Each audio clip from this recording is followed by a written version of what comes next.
Eu quero saudar os irmãos com a bendita paz do Senhor Jesus. Amém?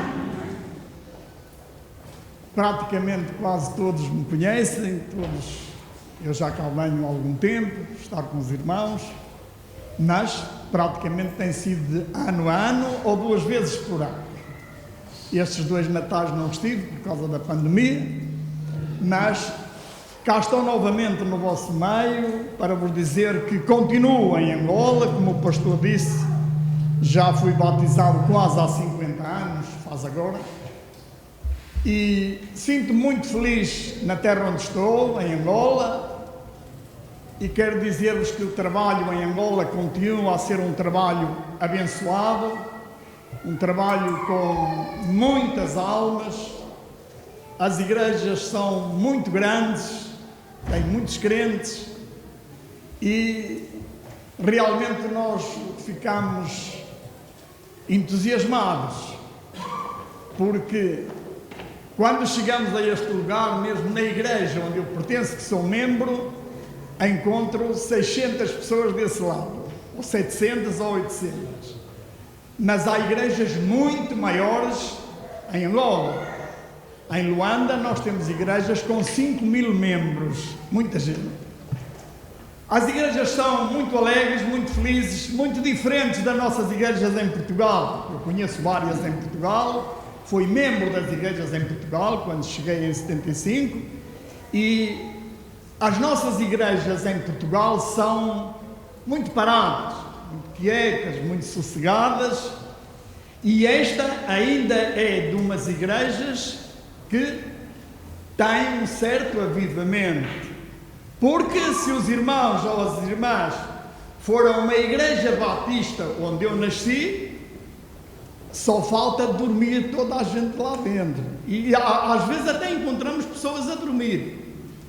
Os cânticos sempre muito moderados, as orações muito silenciosas e as pregações do Evangelho também são sempre muito moderadas, muito quietas, muito devagar, muito ensino, e é muito difícil e raro encontrar um homem de Deus que venha, que levante os braços, que pregue, que anuncie, que fale, sem tudo. É um propósito. As igrejas batistas têm esse propósito, têm esse ensino, são assim desde o princípio. Ainda hoje continuam a ser assim. Poucas igrejas avivaram um pouquinho. Nós lá em África é completamente diferente. Eu fiquei pasmado quando lá cheguei e vi as igrejas da maneira como elas trabalham. É um avivamento muito grande, canta-se muito, dança-se a cantar, os crentes mexem todos, há uma alegria muito grande. Nós temos muitos grupos corais. Na igreja onde eu estou temos 13 grupos corais, 13, e vários têm 80 elementos, 80, já podem ver. Aquilo canta-se, dança-se, durante 2 horas, é uma alegria dentro da igreja, toda a gente sai de lá muito feliz, domingo após domingo, claro. Mas mesmo durante a semana nos nossos cultos, também há avivamento, canta-se muito, e fala-se, e prega-se. Os pastores são pastores, homens de Deus, que nasceram assim, cresceram assim, aprenderam assim. Todos pregam com muita alegria, com muita ousadia, todos habituaram-se assim. Aliás, às vezes, muitas vezes, até exagero. Às vezes até exagero. Mas, de uma maneira geral, as igrejas são igrejas, quer em Cabinda, onde eu estou, no norte de Angola, quer em Luanda, as igrejas que eu conheço, são igrejas que continuam a crescer. A obra do Senhor continua a crescer, continua a estar avivada, as pessoas continuam a aderir, fazemos um apelo e quase sempre há almas que se levantam, e por isso nós nos sentimos, eu não sou pastor, sou um evangelista, sou um leigo, um homem que se dedicou um bocadinho ao Evangelho, gosto do Evangelho, gosto da palavra. A esta hora estaríamos no estudo bíblico, lá em Cabinda. Temos escola bíblica dominical com as classes todas, desde os pequeninos até os mais velhos. Temos às tarde, domingo de tarde, é feito com estudo bíblico, para todos quantos querem aprender a palavra, e durante a semana temos os 2 cultos normais da semana. Mas quero dizer-vos que não há igreja nenhuma que não precise das orações. Todos precisam de orar uns pelos outros. E a África precisa muito das orações. São trabalhos que têm uma parte de crentes, de filhos de Deus, é de pessoas bastante humildes e bastante pobres. Portanto, a igreja em África precisa muito das orações, da ajuda, do trabalho, e não há dúvida nenhuma que por vermos um trabalho avivado e feliz, não há necessitados lá dentro. Há necessitados em todas as igrejas. Nós estamos lá. Acho que em Angola eu sou o único branco, se calhar, nas igrejas. O resto, antes havia vários. Em Cabinda sou sozinho já há muitos anos, mas em Luanda ainda vou apanhando um ou outro de passagem. Mas antes tínhamos bastante brancos, quase em cada havia brancos. Agora não. Em Cabinda sou sozinho, e quando vou a Luanda, que entro numa igreja, também praticamente estou sozinho, não se vê, porque a maior parte dos brancos regressaram com esta economia dos petróleos, e muita gente veio. De qualquer forma, vamos sentir isso dentro de nós em orarmos pelo trabalho em África. É um trabalho que precisa de ajuda em oração. Não digo na nossa nação, em Angola, não digo que a igreja precisa de alguma ajuda de fora em questão de mantimentos ou coisas assim, não. As igrejas vão saciando os mais necessitados, vão ajudando os mais necessitados, e toda a gente vive.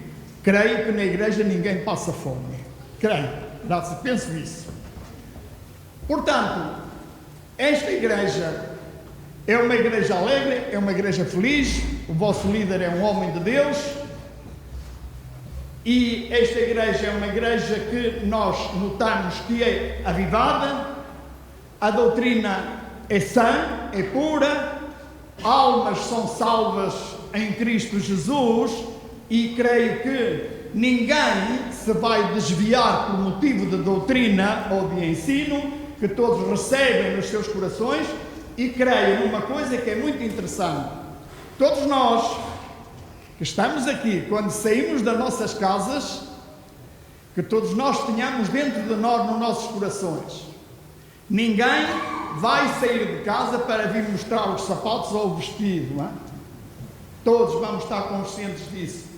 Saímos das nossas casas ao domingo para vir a este lugar buscar o alimento espiritual para as nossas almas. Esse é o nosso propósito sempre. Não vamos à igreja por ir à igreja, porque é um hábito. Não. O Filho de Deus não sai de casa para vir à missa.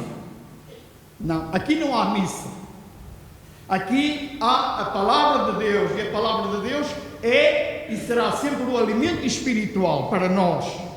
Então, que nós, durante a semana, vamos todos orando, e quando chega a este dia, estamos aqui todos reunidos, sempre com o mesmo propósito: buscar o alimento espiritual para passarmos mais uma semana, sempre orando pelo nosso pastor, pelo nosso líder, pela direção, pela obra, pelo trabalho, para que tudo vá correndo sempre bem e que não haja impedimento algum para a salvação e libertação de uma alma. Esse é o nosso propósito: ide e fazei discípulos em todas as nações. Essa palavra ide não está em todas as pessoas, não. Mas essa é a palavra essencial na vida de um crente. Ide. Não fiques em casa. Ide e fazei, ide e pregai, ide e anunciai. Fazei discípulos em todo o mundo e em todo o lugar.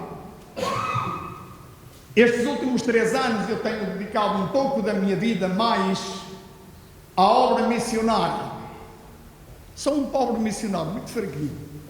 Mas o que estou a fazer agora em Angola devia ter iniciado há 20 anos atrás. 20 anos atrás, não era agora.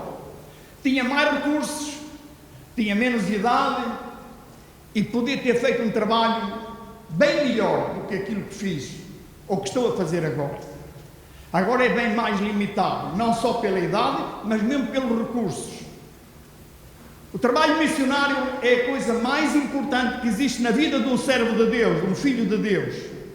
Quer seja o irmão Luís Ferreira, quer seja um irmão dos que está aqui. Vamos todos preparar-nos de tal maneira, dentro de nós próprios, para cada um de nós ser um verdadeiro missionário. Orando, trabalhando, lendo a palavra, porque crente que não lê, não aprende. Crente tem de ler a palavra, o alimento está na palavra, temos de a ler. Não é pegar nela e ler um versículo, não. É ler a palavra, orar, fechar os olhos e ler a palavra. E um missionário tem um propósito muito grande, porque nós estamos a fazer um trabalho lindo, maravilhoso. Trabalhar com crianças abandonadas é um trabalho muito bonito, um trabalho lindo. Só que poucas pessoas se dedicam a fazer esse trabalho. Pouco fazemos porque entregamos uma migalhinha de alimentos, de medicamentos, de coisas. Mesmo assim, é uma bênção muito grande pelo agradecimento, pelas palavras que nós ouvimos quando entregamos alguma coisa. Mas todos nós devemos guardar dentro de nós e dos nossos corações o que é a bênção para um missionário ou para um homem de Deus, para um servo de Deus. Deus mandou o anjo para dizer a Cornélio: as tuas orações e as tuas esmolas têm subido para diante de Deus. As tuas orações e as tuas esmolas têm subido para diante de Deus. Quer dizer, tudo que tu tens feito está escrito, está gravado, vai ficar lá para sempre, não sai.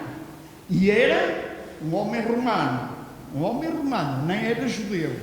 Era um homem que praticamente era do mundo, mas era um homem que temia a Deus. Diz a palavra que aquele homem, ele e a sua família, temiam a Deus. Então estas palavras dão-me coragem muitas vezes. As orações e as ofertas sempre subirão para Deus, e Deus as guardará para um dia nos dar a recompensa por tudo aquilo que nós fizermos aqui na terra. Amém? Que Deus abençoe ricamente a esta igreja e que todos sejam muito felizes reunidos à volta da palavra. Deus abençoe. Amém. Obrigado.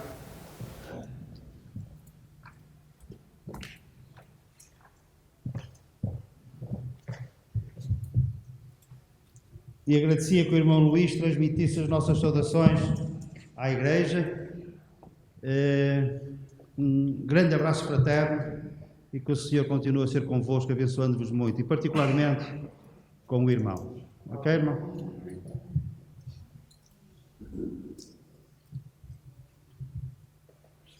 Eu hoje gostaria de partilhar convosco alguns pensamentos muito breves.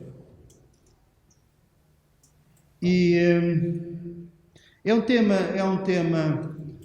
tema difícil, mas a palavra de Deus fala acerca de coisas que nós, se calhar, não temos um grande apreço quando as ouvimos, não nos deliciamos com algumas mensagens da Bíblia. Há outras que nos empolgam, que nos extasiam, que nos põem mais leves e mais animados. Esta palavra põe-nos mais responsabilizados, pelo menos é o nosso propósito. Quero-vos falar acerca de vergonha. Nós conhecemos aquela expressão: ai, que passei por uma vergonha. Todos nós, com certeza, que já passaram por esta experiência. E a vergonha é um sentimento que nos deixa muito desconfortáveis.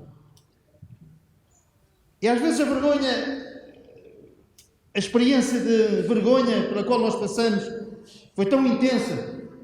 Passados uns anos, nós ainda, quando nos lembramos, ficamos envergonhados.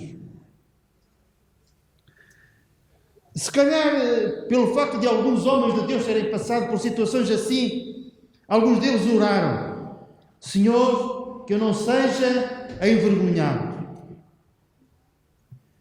Inclusivamente há uma promessa de Deus em relação a isto. O Senhor diz que não deixará envergonhados aqueles que nele confiam. É como que uma preocupação da parte de Deus em suprir esta necessidade, este receio, nomeadamente no nosso relacionamento com Deus, acerca das coisas de Deus, acerca do nosso futuro eterno, um dia ficarmos envergonhados. Fiquemos tranquilos, descansados. O Senhor diz que se nós confiarmos nele, que jamais seremos envergonhados. Mas há um versículo que eu quero partilhar convosco. A vergonha, por mais incomodativa que seja aqui na terra, há uma coisa. Há uma tendência natural para que, à medida que o tempo passa, essa vergonha também vai perdendo força, vai se diluindo, torna-se mais leve. Mas a Bíblia fala acerca de uma vergonha. De uma vergonha que é uma vergonha que não passa. É de uma vergonha eterna. Por isso é que, ao falar acerca disto, nós ficamos solenizados. E nós lemos acerca disso em Daniel, capítulo 12, em que o Senhor, por meio da sua palavra, Ele diz-nos o que nós lemos no versículo 2.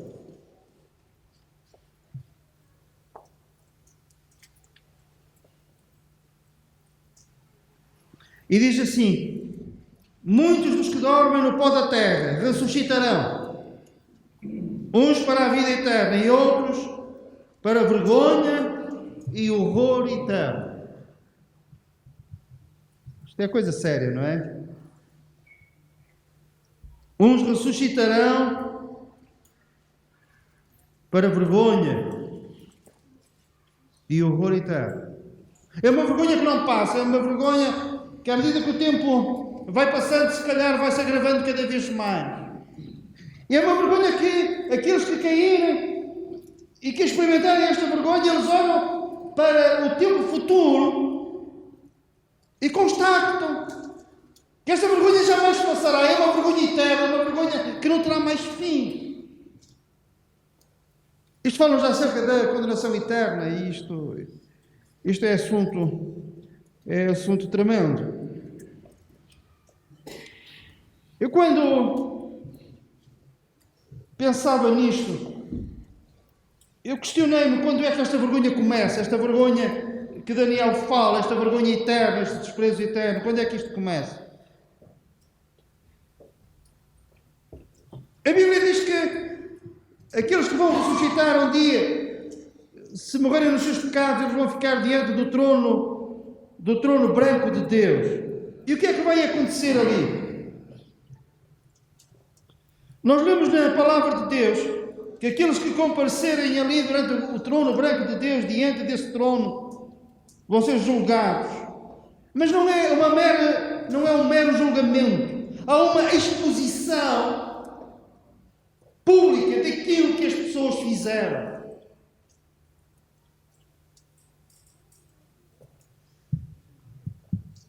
Havia uma cadeira na Faculdade de Medicina, quando eu estava a tirar a licenciatura, que aquilo era um tormento. Era um tormento por várias razões. Aquilo era tão aflitivo que 2 anos antes de eu entrar na faculdade, algum colega, naquela altura devia ter 22 ou 23 anos, que no dia anterior a esse exame teve um ataque cardíaco e morreu. E porquê é que havia essa aflição? Havia essa aflição porque o risco de nós sermos envergonhados pelo professor era grande. E também, esse exame, que era um exame público, por regra tinha sempre uma grande assistência. Os colegas sentavam-se lá atrás até para verem e para arranjar estratégia, para que no dia seguinte, ou passados 2 dias, em que eles também estivessem lá no banco dos réus, eles pudessem estar mais esclarecidos e poderem se defender melhor. Mas, acima de tudo, nós tínhamos receio de ficarmos envergonhados pelo professor em público. Era a vergonha. Vos contar algumas coisas que eu presenciei com outros. Ele comigo ainda tentou, ainda deu-me um toque, mas eu fiz-me despercebido e não fui à luta, porque eu corria o risco de ser envergonhado. Mas, e agora até consigo falar acerca disto, depois deste distanciamento, não é? De quase 40 anos, ou isso mesmo, eu consigo até sorrir porquê? Porque esse risco passou, foi ultrapassado, está tudo bem. E só quando me lembro dessa situação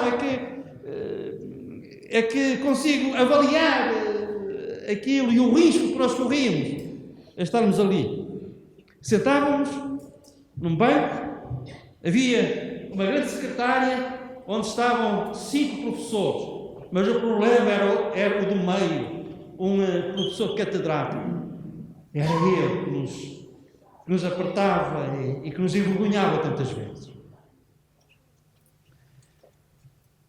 Não sei se vocês já se perceberam que alguns, quando vão para tribunais, etc., quando vão para a prisão, ou mesmo quando saem da prisão, há uma preocupação em esconder a cara. Porquê? Por causa da vergonha.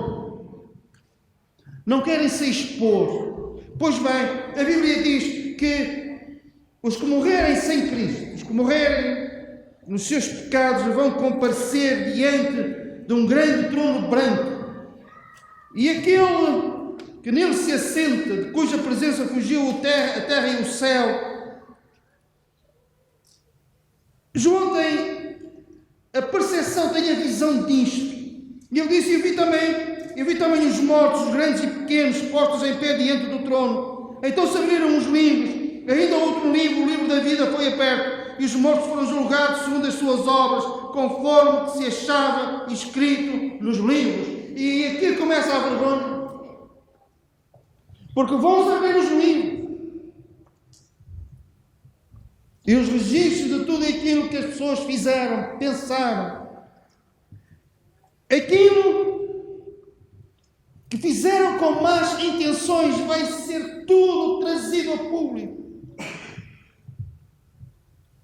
Por isso é que Jesus diz, aquilo que vós fazeis em secreto será falado de cima dos telhados. Na exposição pública. Por outro lado, nós vemos que aqueles que morrem em Cristo perdoados, o Senhor coloca os nossos pecados no mar do seu esquecimento e ninguém jamais se vai lembrar dele. Amém.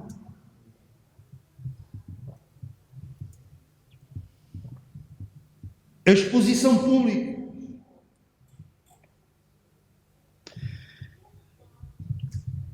Mas, por tudo aquilo que as pessoas passarem nesse dia, será uma vergonha correspondente àquilo que fizeram, àquilo que pensaram em relação às suas intenções. Mas há uma outra situação em que alguém experimenta uma vergonha maior do que esta. E era uma vergonha alheia. Não era uma vergonha por aquilo que eu eventualmente tivesse feito.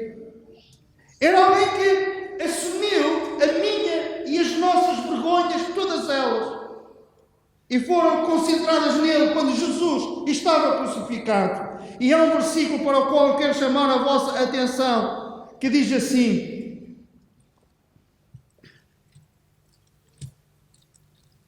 assim: olhando firmemente para Jesus, o qual, em troca da alegria que lhe estava proposta, suportou a cruz, não fazendo caso da vergonha.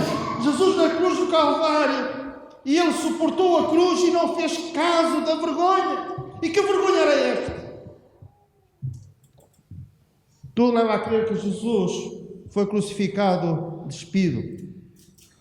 Era a vergonha diante dos homens, diante das mulheres que estavam ali. Algumas conhecidas que o tinham acompanhado durante o seu ministério público. Ele estava ali exposto. Isto traz vergonha.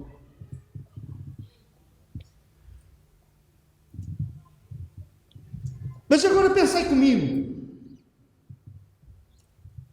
Tudo aquilo que nós, ao pensarmos nós próprios e que ninguém sabe, nós sentimos vergonha cá dentro e não queremos que ninguém saiba. E o nosso medo, o nosso receio é que alguém um dia descubra alguma coisa. Todos nós temos áreas que nós não queremos que o telejornal das 8 exponha aquilo que nós temos cá dentro, que é o nosso segredo. Pois bem, todas essas vergonhas, a minha vergonha, como disse, as nossas vergonhas, estão colocadas sobre Jesus.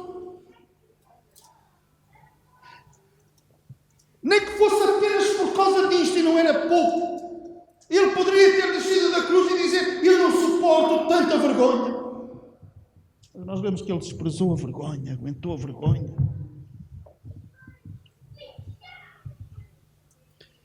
Ele ficou envergonhado diante dos anjos. Os anjos, quando viram Jesus ali crucificado, que é isto? A Bíblia diz que ele levou sobre si as nossas iniquidades. E nós acrescentamos: e a nossa vergonha? Exposto.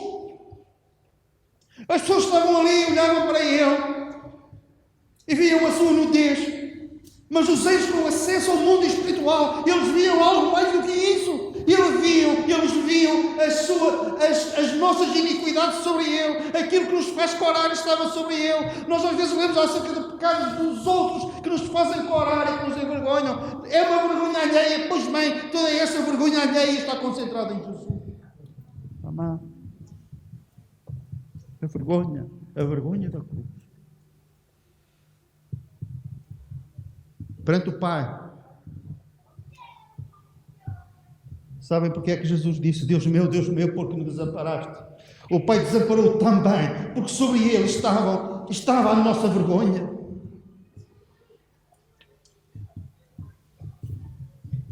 Mas Jesus suporta toda essa vergonha,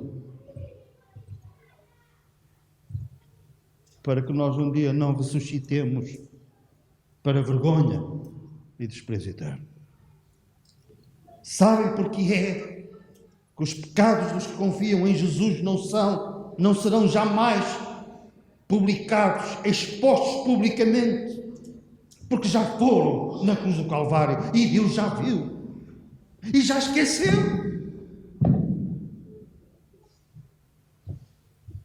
Isto faz parte da profundidade da obra da cruz. Profundidade.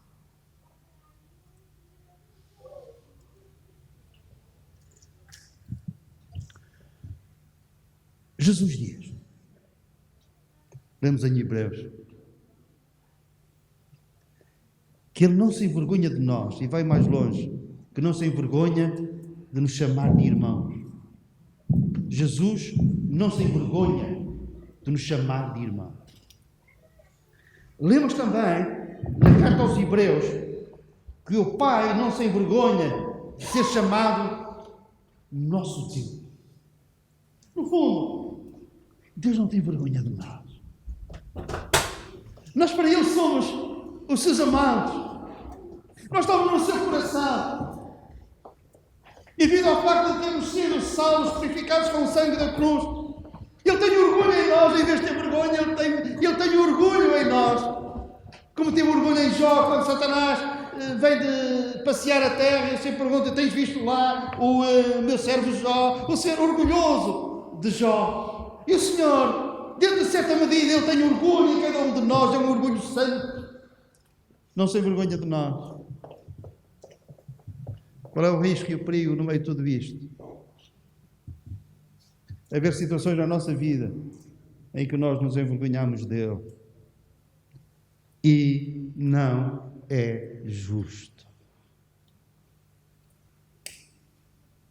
não é justo. Querem um exemplo bíblico?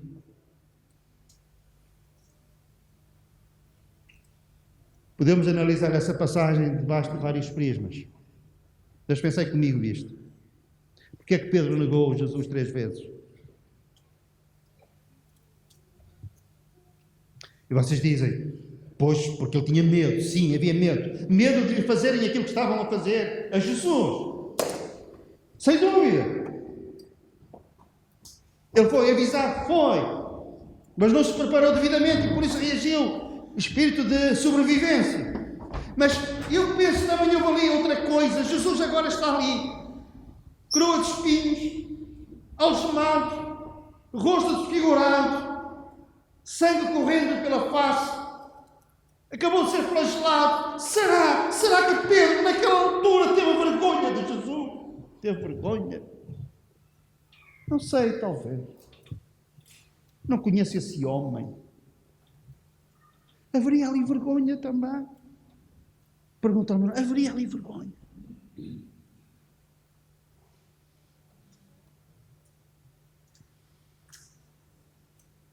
O apóstolo Paulo avisou os crentes para não se envergonharem das suas cadeias. Eu estou preso, mas não tenham vergonha de mim. Eu estou preso por este motivo de pregar o Evangelho. Não tenham vergonha de eu estar preso. Não tenham vergonha. Será que ele se lembrou de Jesus preso e Pedro com vergonha de Jesus?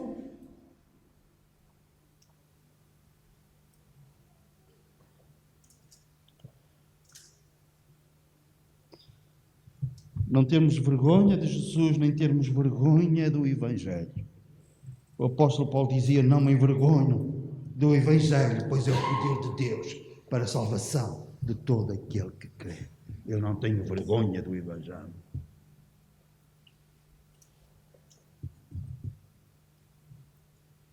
Vivemos numa sociedade em que não é popular nós dizermos quem somos. Ainda há quem nos julgue, pensando que somos fracos, precisamos de muletas, somos levados por histórias. Não é verdade. Nós conhecemos o Senhor deste Evangelho, nós conhecemos esta palavra, nós conhecemos quem é Jesus. Nós sabemos que Ele passou, entre outras coisas, pela vergonha, levou sobre si a nossa vergonha e nós não nos envergonhamos dele, não nos envergonhamos deste Evangelho, porque sabemos que continua a ser o poder de Deus para a salvação de todo aquele que crê. E nós nos identificamos com o Senhor que levou sobre si a nossa vergonha, identificamos com a palavra da qual nós não nos envergonhamos. Jamais. Amém.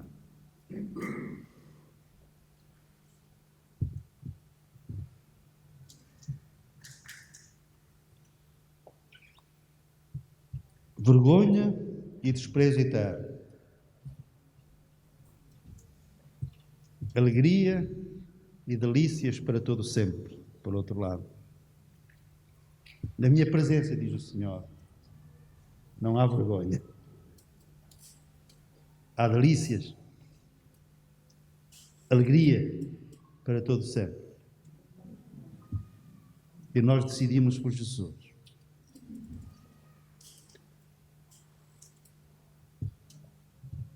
E quando pensamos naquilo que Ele é, naquilo que Ele fez a nosso favor, nós cada vez mais queremos estar perto e queremos vê-lo. E entre outras coisas, quando esse momento chegar, quem sabe, nós lhe digamos, Senhor, obrigado, porque não te envergonhaste dos meus pecados, das minhas iniquidades. Desprezaste a vergonha, porque não querias o céu sem nós. E essa vergonha e desprezo eterno não é, jamais será para o Filho de Deus, para aquele que recebe Jesus como seu Salvador. Em vez disso, uns ressuscitarão para vergonha e desprezo eterno, mas outros ressuscitarão para a vida eterna. Nós estamos num número, pela graça de Deus, Não que nós mereçamos, mas nós estamos no número daqueles que vão ressuscitar para a vida eterna, que vão ressuscitar para a presença de Deus, que vão ressuscitar para estar nesse lugar chamado céu, onde, entre outras coisas, não haverá dor, não haverá lágrimas, não haverá morte e não haverá vergonha. Amém. O Senhor nos abençoe. Amém. Vamos ficar de pé e vamos orar.